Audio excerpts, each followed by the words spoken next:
Dalam perkiraan saya mengenai Albedo ketika melihat trailer animenya dulu, itu saya kira dia akan berkhianat di season ini karena ada adegan di mana dia dirangkul oleh manusia atau bangsawan. Namun untung saja di episode 2 sudah diperlihatkan mengenai bangsawan yang memang mencari mati atau nggak punya otak juga gitu ya. Dengan cara tidak sadar, terangsang ketika melihat Albedo dan ketika di pesta pun dia mencoba merangkulnya langsung. Tinggal nunggu waktu aja nih, dia dihabisin setelah diselesai dimanfaatin kan. Memang ini bangsawan baru ya, jadi dia kayaknya belum ngerti itu tanda ketakutan melawan orang lebih kuat itu seperti apa. Selamat datang di pembahasan anime, dan sekarang saya akan membahas anime Overlord season keempat episode kedua. Di episode ini memang masih banyak sekali adegan yang baru saja diceritakan mengenai dunia itu setelah Ainz membentuk kerajaannya yang baru. Tentu di sini akhirnya kita kembali ke kerajaan Reestis dan bisa bertemu lagi dengan si Tuan Putri yang sekarang sudah dipastikan dia itu adalah anak buah dari Ainz sendiri, yang memang sudah terlihat di season sebelumnya. Namun memang masih dibikin penasaran juga nih, cerita mengenai si Tuan Putri bisa ke pihak Ainz itu seperti apa dan bagaimana ceritanya, yang mudah-mudahan bisa lebih jelas diceritakan di season ini juga ya. Di awal episode memang masih seperti sebelumnya di mana Ainz sedang memikirkan mengenai tujuannya dalam membuat kerajaan ini. Selain menjadi diktator di dunia itu, juga kan dia memang belum bisa nih atau masih belum mengerti caranya untuk mengatur seluruh kerajaan. Tapi untung saja ada Albedo dan Demiurge untuk pihak yang bisa atau bawahannya yang bisa mengatur sebuah tempat di kerajaan maupun di makam Nazariknya. Baru di setelahnya, kita bisa berfokus pada sang Tuan Putri yang memang di season sebelumnya jika kalian mengikuti kalau dia itu memiliki sebuah tatapan yang cukup menakutkan dengan gaya ekspresinya yang mirip dengan hantu di game-game horor. Apalagi dalam adegan ini memang dia itu lagi membacakan buku untuk anak-anak di panti asuhan seperti tidak terjadi apa-apa gitu kan dengan adegan manisnya sekarang ini. Tentu tak terlepas dari kesatria kesayangannya yang ditemani oleh si petualang Evil Eye yang menjadi pembantu dalam pengawalan sang Tuan Putri bersama temannya satu lagi.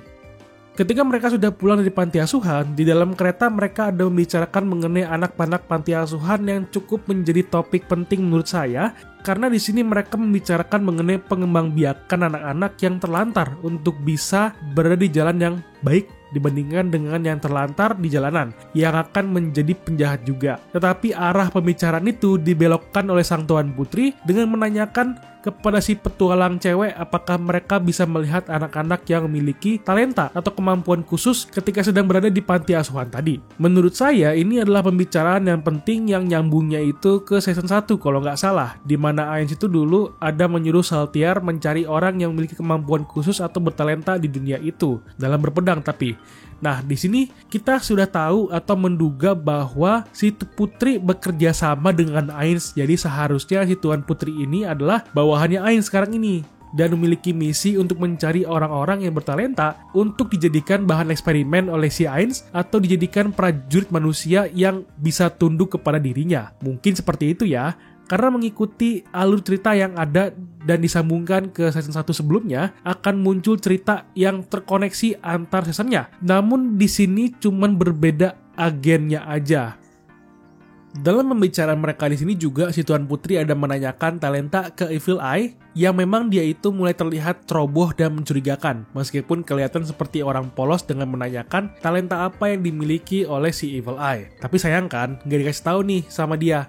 Karena talenta itu untuk petualang adalah kartu rahasia atau privasi masing-masing yang tidak boleh disebarluaskan. Karena wajar saja ya, namanya juga talenta. Petualang itu adalah kartu as yang memang tidak dimiliki oleh orang-orang. Jadi memang harus dirahasiakan juga gitu kan. Lalu dalam percakapan mereka juga ada membahas mengenai ketua grup mereka yang sedang melatih Gagaran dan Tina, si anggota petualang yang meninggal namun dihidupkan kembali oleh ketuanya di perang season 3 dulu untuk meningkatkan nyawa mereka yang mulai terkikis dan akan dikumpulkan melalui latihannya.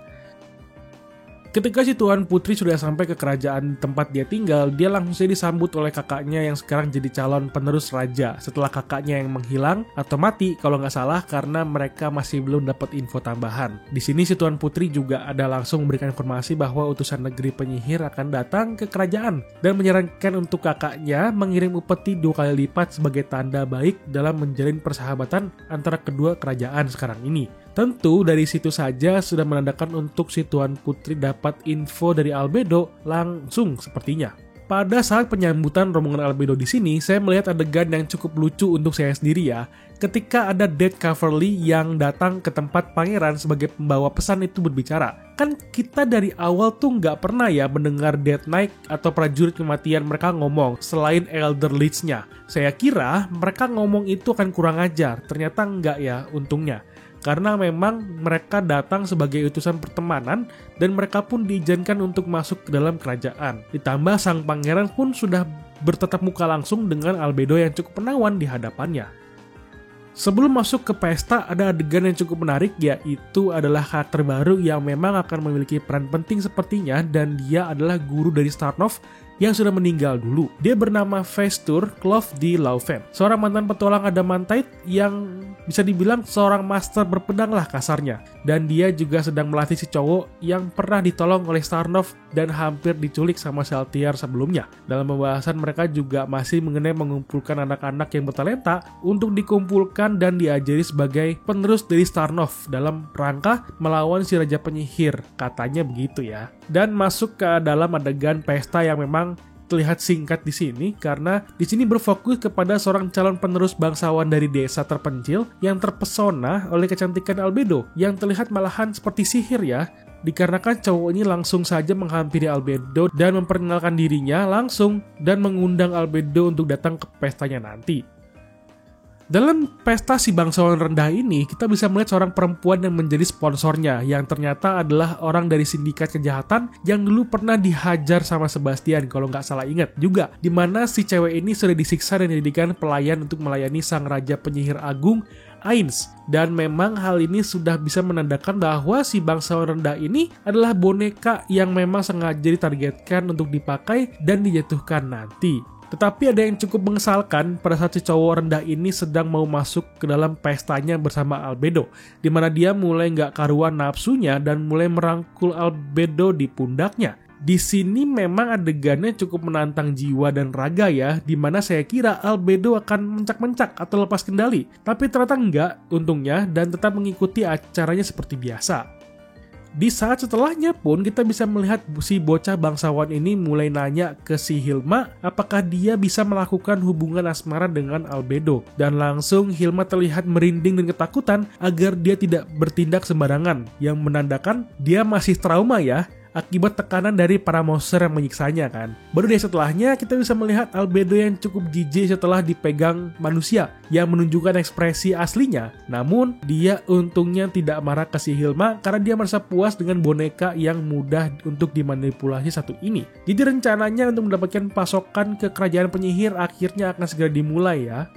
Dan di ending nih, setelah lagu endingnya, kita akhirnya bisa melihat si Tuan Putri yang datang bertemu dengan Albedo, di mana dia sudah menceritakan mengenai tugasnya, dan di sini kita bisa melihat mata si Tuan Putri kayak terkena hipnotis atau sedang dikendalikan gitu ya. Jadi saya agak ragu untuk adegan ini pada awalnya antara si Tuan Putri ini memang psikopat terus dapat kekuatan baru atau memang dia ini terkena hipnotis untuk mengikuti Ainz, atau dia ini lagi dirasuki sama monsternya Ainz gitu. Harusnya di antara ketiga alasan itu mungkin kalau untuk sekarang ya, akibat matanya yang agak blur-blur gitu mungkin terhipnotis ya, atau ada yang mengendalikan dari bayangan untuk si Tuan Putrinya gitu. Dan juga si putri ini dapat sebuah kotak yang memang sepertinya perkiraan saya dia akan butuh pengorbanan jiwa atau darah agar bisa membuka kotaknya. Jadi masih ditunggu banget ya untuk episode selanjutnya akan seperti apa. Oke, itu aja pembahasan mengenai Overlord season keempat episode kedua. Jika kamu suka dengan pembahasannya, silakan di like videonya dan di subscribe channelnya. Lalu berikan pendapat kalian mengenai episode kali ini. Tulis komentar ya. Sampai ketemu di video lainnya. Thank you for watching and bye-bye.